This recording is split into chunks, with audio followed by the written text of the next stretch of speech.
Kasih karunia dan damai sejahtera dari Allah Bapa dan dari Tuhan Yesus Kristus menyertai saudara-saudara sekalian.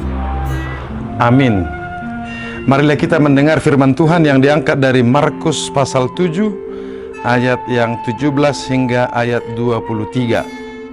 Demikian bunyinya.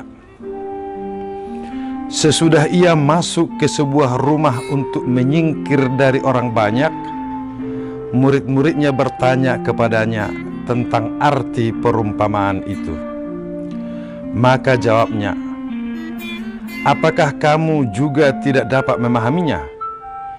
Tidak tahukah kamu bahwa segala sesuatu dari luar yang masuk ke dalam seseorang tidak dapat menajiskannya? Karena bukan masuk ke dalam hati, tetapi ke dalam perutnya, lalu dibuang di jamban. Dengan demikian ia menyatakan semua makanan halal." Katanya lagi, "Apa yang keluar dari seseorang, itulah yang menajiskannya.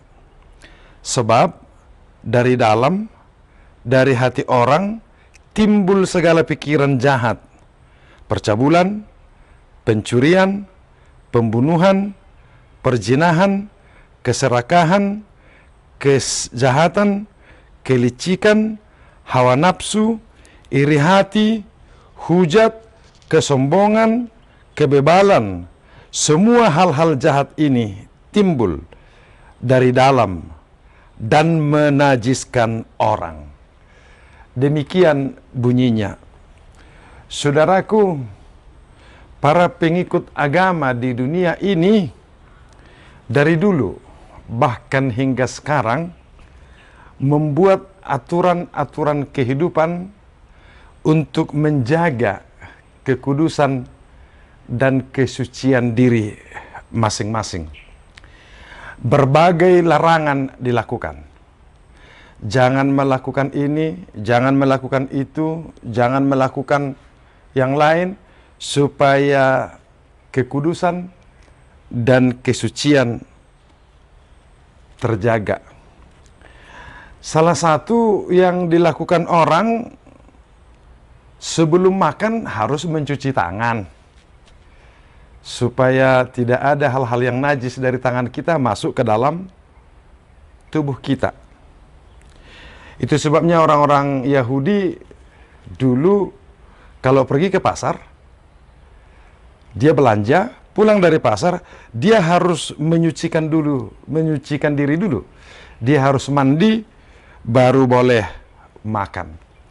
Dan banyak warisan-warisan yang lain yang dibangun untuk memelihara kesucian.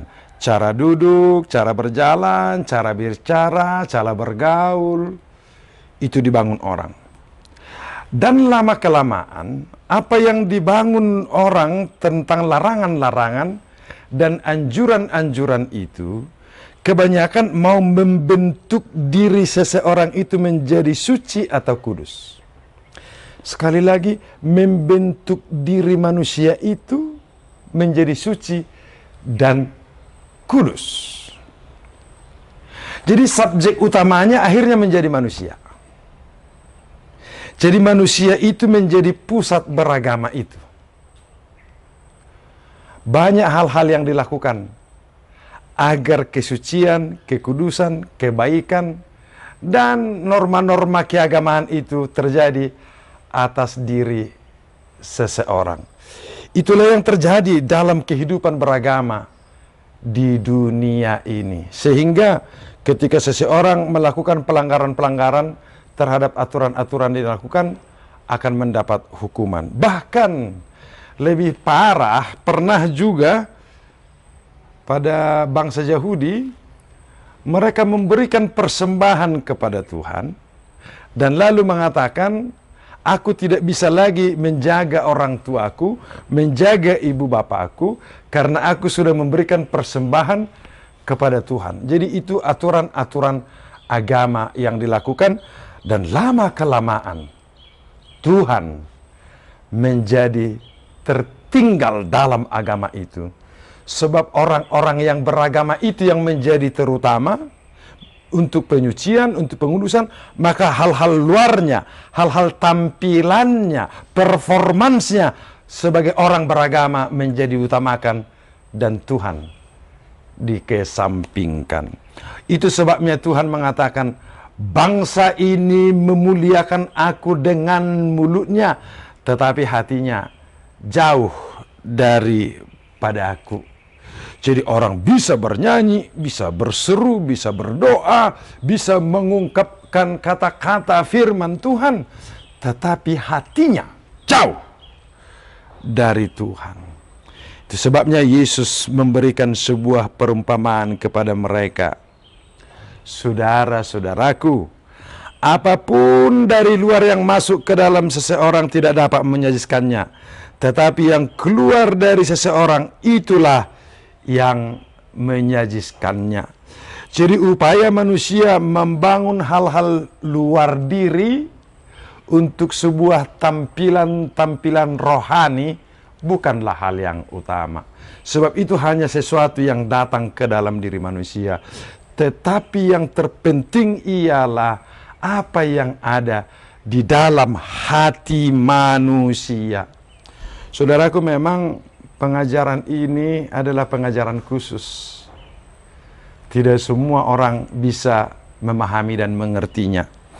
Sebab Yesus juga memberikan pengajaran ini hanya kepada murid-muridnya saja, tidak kepada orang banyak pada waktu itu. Sebab mereka pun tidak memahami arti dan makna apa yang disampaikan oleh Yesus. Itulah sebabnya Yesus menjelaskannya begini.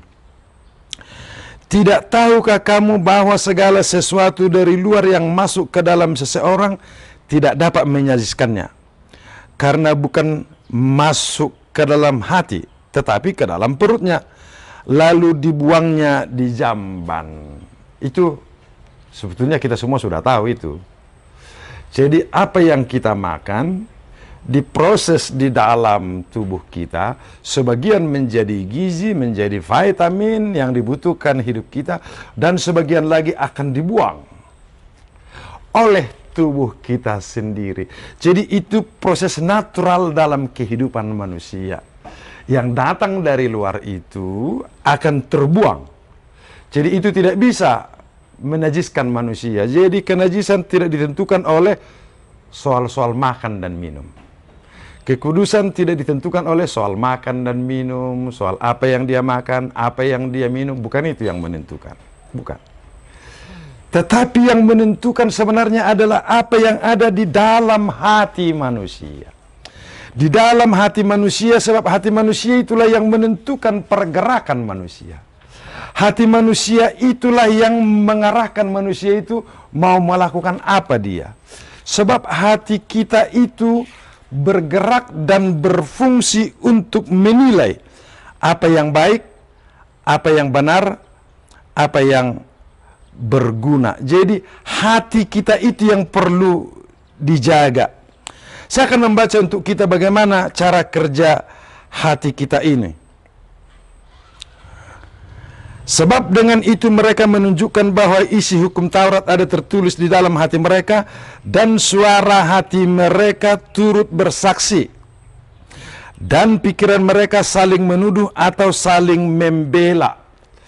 Jadi cara fungsi hati manusia tanpa intervensi siapapun, tanpa nasihat si A, si B, si C. Dan saat ini saya rasa kita boleh juga mengujinya. Masing-masing kita melihat hati kita itu. Jadi hati kita itu berfungsi seperti pengadilan. Jadi di pengadilan ada hakim, ada pembela, ada jaksa penuntut.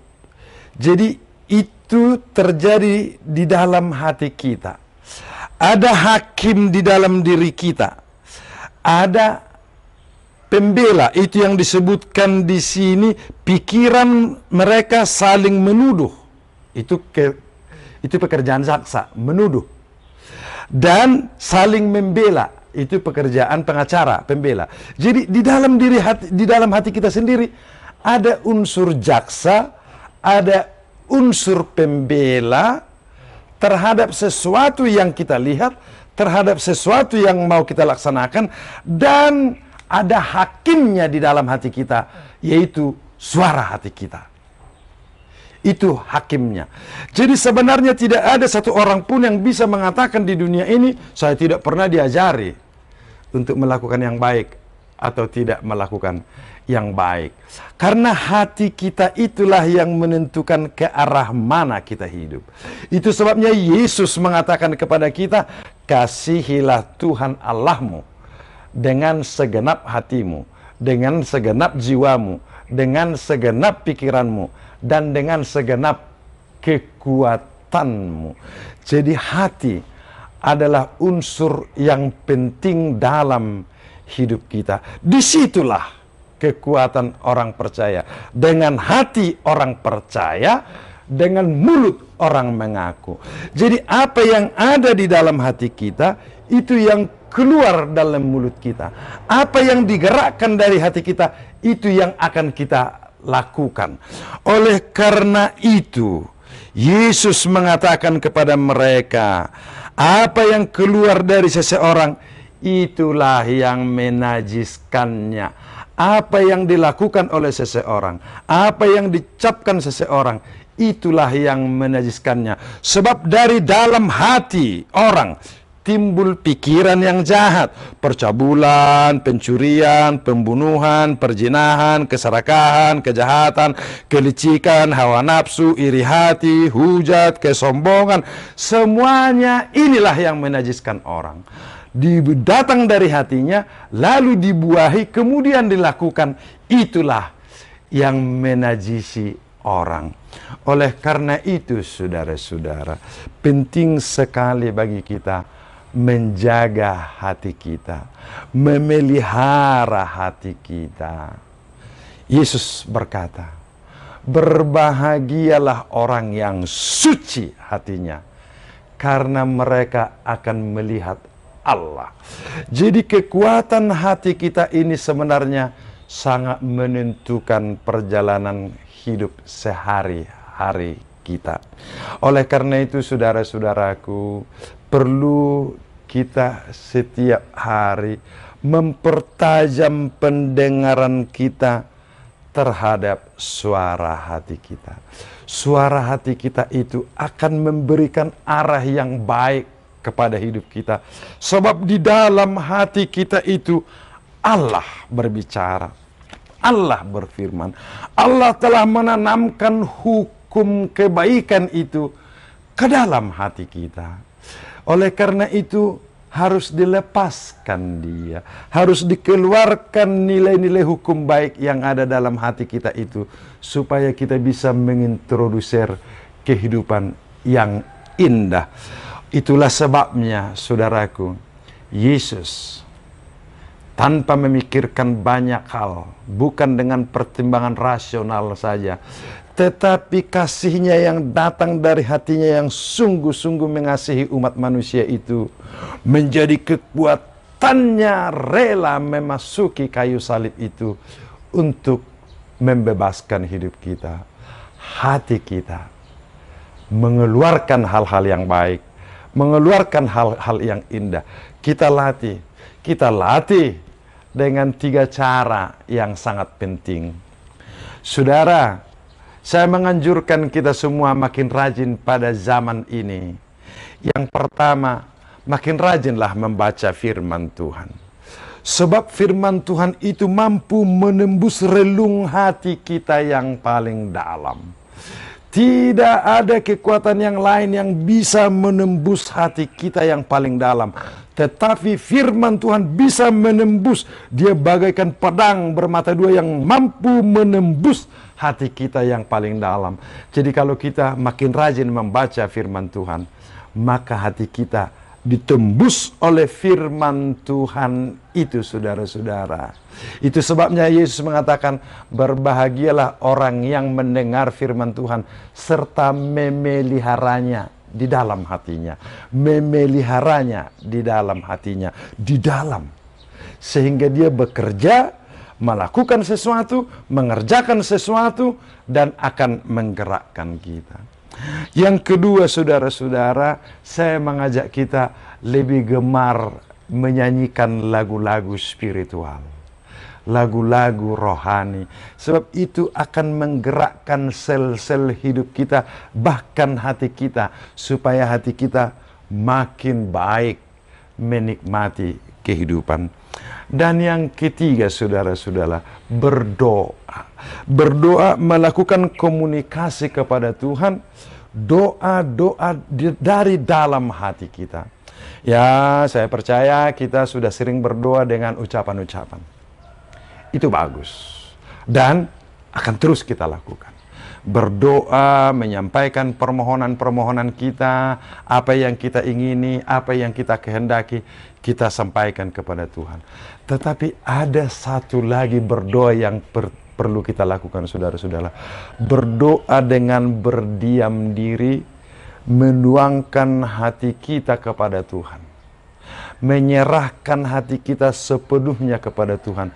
Bukan dengan rumusan kata-kata ucapan, tetapi sepenuhnya hati kita itu kita curahkan kepadanya, dan kita dengar-dengaran akan firman-Nya, akan kekuatannya masuk ke dalam hati kita. Jadi kita perlu mengambil waktu yang tenang, saat yang teduh, menyendiri, berdoa tanpa ucapan dari mulut, tetapi terucap dari hati kita kepada Tuhan.